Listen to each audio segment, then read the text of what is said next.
Sugar সাথে আমার প্রেমের সম্পর্কটা মধ্যবিত্তের ডাল ভাতের মতনই সরল সাদামাটা, তবে তৃপ্তিময় ছিল। দুজনেই তখন পড়াশোনার পাঠ প্রায় চুকিয়ে ফেলার অবস্থায় দাঁড়িয়েছিলাম। সুগা হন্যে হয়ে চাকরি করছিল, আর আমার পরিবার আমার জন্য পাত্র খুঁজছিল। আমাদের ডাল ভাতের মতো নরম প্রেমে তখন এই দুই পক্ষের এক পক্ষে খোঁজাখুঁজি সমাপ্ত হলে একটি ভিন্ন গল্পের রচনা হওয়ার আভাস ফাঁসছিল। সুগা চাকরি পেলে আমাদের ডাল ভাতের প্রেম একটি থালা খুঁজে পেত সংসার নামক। অন্যদিকে আমার পরিবার একটি সঠিক পাত্র পেলে সেই ডাল ভাত ভেসে যেত কারো এক জল ঢেলে দিয়ে খাবারের পাত ছেড়ে উঠে যাওয়ার মতনই বিষণ্ণতায়। আমাদের পাশাপাশি বাড়ি, বারান্দায় দাঁড়ালে দেখতাম সুগা ওর জানালার পাশে লাগোয়া টেবিলে বসে আছে। এই দৃশ্য ছিল বহু বছরের পুরানো ইতিহাসের মতনই খোদাই করা। প্রেমটাও হারিয়েছিল এই জানালা বারান্দার নৈকট্যতার জন্য। বাবার যখন সরকারি চাকরিতে বদলি হলো তখন আমি ক্লাস 9-এ, সুগা পড়তো 10ম শ্রেণীতে। পুরনো একটি বাড়িতে উঠলাম আমরা। দেওয়ালের রং মেটে হয়ে চুন খসে পড়েছিল, এবড়ো খেবড়ো ছিল প্রাচীর, ঠিক আমার আর সুগার প্রথম পরিচয়টার মতো। বাড়িটাতে এসে আমার পছন্দ হয়ে গিয়েছিল। পূর্ব দিকে কাঠের বারান্দা দেওয়া রুমটি, বারান্দার কোনো শক্ত শিক না থাক আমাদের প্রেমের লতা পাতাগুলো অনায়াসে ডালপালা মেলে ছড়িয়ে উঠতে পেরেছিল। প্রথম যেদিন রুমটায় ঢুকেছিল মুগ্ধ হওয়ার মতন কিছুই ছিল না, একটি বেলি ফুল গাছ ব্যতীত। কি সুঘ্রাণ আসছিল গাছটি থেকে, সেই মন মতন ঘ্রাণটি, সেই অঘ্রাণে আমার মন কেড়েছিল। পরের অগ্রহণে খেয়াল করলাম ওখানে কেবল বেলি ফুল গাছই আকর্ষণীয় ছিল না, আকর্ষণীয় ছিল সুগার মন ভোলানো চাহনিটাও। আমি যখন আনন্দ নিয়ে বারান্দা দেখছিলাম আবিষ্কার করেছিলাম ঠিক আমার চোখের বরাবর অন্য দালানের একটি বন্ধ জানালা। সবুজ রঙের কাঠের জানালাটি আমার প্রথম দিনে আগ্রহের বিশেষ কারণ হয়নি। সপ্তাহখানেক সেই বন্ধ জানালাটি বন্ধ দেখে আমি ভেবেই নিয়েছিলাম সামনের বিল্ডিংকে এই ঘরটিতে কেউ থাকে না, তাই বন্ধ জানালা দেখাটাই আমার অভ্যাস হয়ে উঠেছিল। অবাক হয়েছিলাম বরং সপ্তাহখানেক পর জানালাটি খোলা। সেদিন শুক্রবার ছিল, সকালে স্কুলে যাওয়ার তারা থাকতো বলে বেলা করে ঘুমানো হতো না, পড়ে ওঠার অভ্যাস ছিল। সেই মোতাবেক শুক্রবারও আমার ভোরে ঘুম ভেঙে যায়। ভোরের মোলায়েম হাওয়ার লোভে আমি বারান্দায় গিয়ে দাঁড়িয়েছিলাম। সূর্য সবে আমার কাঠের বারান্দাকে দালানের ফাঁক দিয়ে গলিয়ে ছুঁয়ে দিচ্ছিল অবাধ্য প্রেমিকের মতন। ঠিক তখনই আমাকে অবাক করলো সবুজ জানালাটি, যা খোলা ছিল সেদিন। জানালাটিতেও শিক ছিল না মোটেও, তাই সামনের দৃশ্যটি একেবারে সুস্পষ্ট। দেখলাম একটি বড় টেবিল পাতা সেখানটায়, একটি কাঠের চেয়ারও আছে সেখানটায়। সেই চেয়ারটিতে একটি ছেলে বসে আছে অন্যমনস্ক ভাবে, চোখগুলো টানছে তার। দৃষ্টি আমার দোতলা বিল্ডিং এর পেছনে খোলা আকাশে। মাথা ভর্তি চুল এলোমেলো হয়ে আছে, কিশোর মুখে সবে দাড়ি গোঁফ মাথা চাড়া দিয়ে উঠেছে ভাব। মুখটা তুলনামূলক বিষণ্ণ, যেন অতটুকু জীবনে কোনো অকাল দুঃখ চেপে ধরেছে তাকে। সেই নীল বিষাদে ডুবে থাকা চোখ, অন্যমনস্ক থাকা শ্বাস প্রশ্বাস আমার গায়ে শিরশির করে লাগছিল। আমি চোখ ফিরিয়ে নিয়েছিলাম। অল্প বয়সী মেয়ে এমন কিশোর ছেলের দিকে ভাগ করে তাকিয়ে থাকাটা যে মোটেও শোভনীয় নয়। তাই সেদিন আমার গায়ে সূর্যের আলো পড়ল না। আমি চলে এসেছিলাম ঘরে। ছেলেটা আমায় দেখে নিলে কি নাকি ভাবতো সেই চিন্তা। এরপরের দিনগুলোতে আবার সেই বন্ধ জানালা হলো পড়েছে জানালার সেই সবুজ রংটিতে। নভেম্বর শেষ হলো, আমি মামা বাড়ি গেলাম। ভুলে গেলাম সেই উদাস দুটি চোখের কথা, ভুলে গেলাম সেই বিষণ্ণ মুখের কথা। ওই এক মুহূর্তে দেখা আর কতক্ষণই বা মনে থাকবে। মামার বাড়ি থেকে যখন ফিরলাম তখন ডিসেম্বর প্রায় শেষ হবে। শীত পড়েছে ছেকে, কুয়াশায় আর সকাল দেখা গেল না। সূর্য এসে হামাগুড়ি দিত আমার বারান্দায় দুপুরে। সকালে তখন সূর্য দেখার পাড়া চুকিয়ে ঘুম থেকে উঠতাম কিছুটা বেলা করেই। সেদিনও তাই বেলা করে ঘুম থেকে উঠে দেখলাম বসার রুমে মা ব্যতীত আরেকজনের কণ্ঠ ভেসে আসছে। আমাদের ঘরে আমি, মা, বাবা আর ছোট বোন ছাড়া কেউই নেই, তাই নতুন কণ্ঠের মানুষটিকে দেখার জন্য একটু কৌতূহলী হয়েছিলাম। তখন বয়সটাই এমন ছিল। বিছানা ছেড়ে দপদপ পা ফেলে বসার রুমে যেতে দেখলাম শ্যামলাটে বর্ণে লম্বাটে মুখের একটি মায়াবী নারী বসে আছেন আমাদের আধ ভাঙা সোফায়। হাসছেন মায়ের সাথে কোনো গল্প বলার ছলে। শ্যামলা মুখে কি সুন্দর মায়া দেখে মনে হলো তার গায়ে মায়ের মতন কয়েকটি গন্ধ আছে, যা আমার নাক নয় চোখ অনুভব করতে পারছে। মহিলাটিও কথার ফাঁকে আমাকে দেখলেন। তার হাসিটি আরো অধিক প্রশস্ত হলো।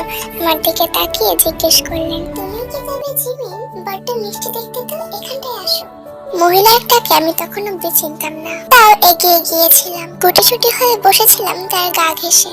তার মলিন কাপড়ের উপর ঝরানো ঘিয়ে রঙের শালটার দিকে তাকিয়েছিলাম। মা আমায় আগ বাড়িয়ে পরিচয় করিয়ে দিয়েছিলেন। জিমি, উনি আমাদের বরাবরের বিল্ডিং এর দোতলায় থাকে। তোমার আন্টি ওই যে সুপচারাটার ঘরটা দেখো না, ওখানটাতে থাকে। আমার রান্নাঘর আর তোমার আন্টির রান্নাঘর বরাবর, সেখান থেকেই আমাদের পরিচয়। দেখো না, তোমার আন্টি পিঠে নিয়ে এলেন। শেষের কথাটি বলার সাথে সাথে মা টেবিলের দিকে ইশারা করে পিঠেও দেখালেন।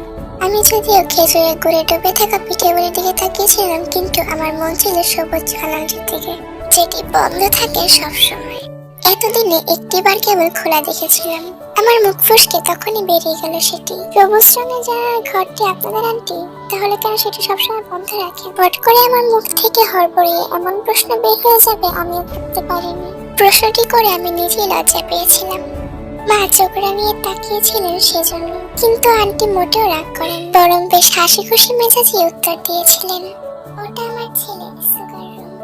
জানালা খোলা পছন্দ করে না, অন্ধকার রুমে বসে থাকতে খুব পছন্দ করে। শেষের কথাটি যে কেবল আমাকে অবাক করেছিল এমনটি নয়, মাকে অবাক করেছিল বেশ। বুঝতে পারলাম মা দিলে কথা বললেও ছেলের এই অন্ধকার রুমের গল্প বোধহয় মা জানেন না। আমাদের অদ্ভুত চোখে তাকিয়ে থাকতে দেখে আন্টি বললেন, আসলে গত বছর দশম শ্রেণীর বোর্ড পরীক্ষায় একটি সাবজেক্টে ফেল করেছিল। এরপর থেকে কেমন যেন হয়ে গেছে, খেলতে চায় না, খায় না, সারাদিন রুম বন্ধ করে চেয়ারটায় বসে থাকে। পড়াশোনা ভীষণ ভালোবাসতে, তাই মেনে নিতে পারেনি ফলাফল। মা বড় দুঃখ প্রকাশ করলেন এমন কথা শুনে। আমার দুঃখ হয়েছিল যদিও, কিন্তু আমি প্রকাশ করতে পারিনি। তবে একটু অবাক হয়েছিলাম, সামান্য পরীক্ষায় ফেল করেছে বলে একটি ছেলে এমন হয়ে গেছে, তা আমার মাথায় ধরছিল না। আমার জীবন তখনও বেশ আমোদে পরিপূর্ণ ছিল, সেজন্য তো বাবা শখ করে জিমিন রেখেছে, যার জীবনে সুখ আর সুখ, অনন্ত সুখ। এরপর থেকে সুগা নামের ছেলেকে সবুজ জানালাটি দেখা আমার অভ্যাস হয়ে উঠেছিল। প্রতিদিন সকালে একবার হলেও তাকাতাম সেই সবুজ জানালাটির দিকে।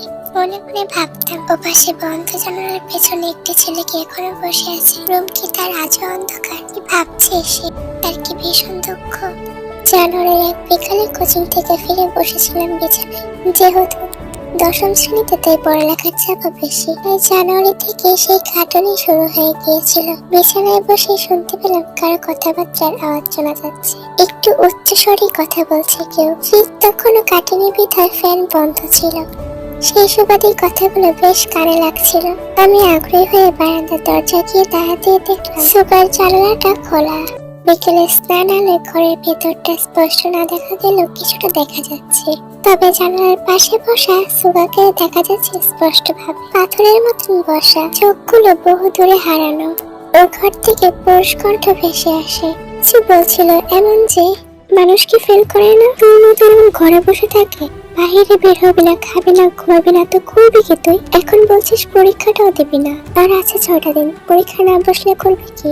ফেল করলে মানুষ এমন করে, এমনিতেই বাহিরে মুখ দেখাতে পারিনি, এখন আরো পারবো না। শাশুড়ির ভঙ্গিমায় বুঝলাম কণ্ঠটা সুগার ভাব, কিন্তু আমার খারাপ লাগলো সেই রাগ। উনি বোধহয় ছেলের উপর রেগে আছেন। ছেলেটা তো এমনি কষ্ট আছে এই ফলাফলে, তাকে আবার কথার ঘা দেওয়ার কি দরকার? সুগার মা মমতাময়ী ছিলেন। তিনি এগিয়ে এসে ছেলের মাথায় হাত বুলাতে বুলাতে স্বামীকে শান্ত করতে বললেন, ও কেমন পড়ুয়া ছাত্র সবাই জানত, হাতের উপর কিছু আছে। লোকটা যেন আরো রাখলেন, চুপ করো তুমি, তোমার জন্য আজ এই দশা। অলস মেলোক আর মূর্খ লোকরা সংসার ডোবায়। বিকেলের নরম আলোয় আন্টির ভঙ্গুর মুখটি বেশ দেখতে পেলাম। সেই প্রথম সুগার কণ্ঠ শুনলাম, কিশোরের অত্যন্ত রুক্ষ কণ্ঠ। মাকে কিছু বলবেন না আব্বু, সমস্ত দোষী আমার। 1000বার বলবো, কি করবি তুই? ভদ্রলোকের যেন মাথা ঠিক নেই। সেই বিকেলে আমাকে অবাক করে দিয়ে কিশোর বিষণ্ণ সুগাতের অনুরূপ দেখালো। তার সামনে থাকা টেবিল ল্যাম্পটি জোরে মাটিতে ফেলে দিল। সেই শব্দ তীক্ষ্ণভাবে ছড়িয়ে পড়লো চারপাশে। কেঁপে উঠলেন ভদ্রলোক, সাথে আন্টিও কাঁপলেন। অগ্নি শর্মা রোগ ধরা সুগা হনহন করে বেরিয়ে যাচ্ছে ঘর থেকে। পেছন থেকে আন্টি ডাকছেন, আঙ্কেল ডাকছে, কিন্তু ও জানালার ওপাশে অন্ধকারে মিলিয়ে গেল। সেদিন জানলাম সুগা কেবল বিষণ্ণ নয়, বরং অতি রাগী। তবে কথা খুব কম বলে, পুরো যেন আমার বিপরীত। আমি জিমিন আরো বিষাদ প্রিয়। সেদিনের পর টানা সপ্তাহখানিক সুগার রুমের জানালাটা খোলা ছিল, অথচ সুগার ছিল না। ভাগ করা জানালার দিকে প্রায় তাকিয়ে ভাবতাম, সুগা কি বাড়ি ছেড়ে চলে গিয়েছে? আর কি আসবেন না? আন্টি কি কাঁদছেন ছেলেকে হারিয়ে? আন্টির জন্য বড় মায়া হতো, সুগার জন্য হতো, কিন্তু বুঝতাম না। ফেব্রুয়ারির 8 তারিখ। আমি বারান্দার দরজার সামনে বসে রুমাল সেলাই করছিলাম।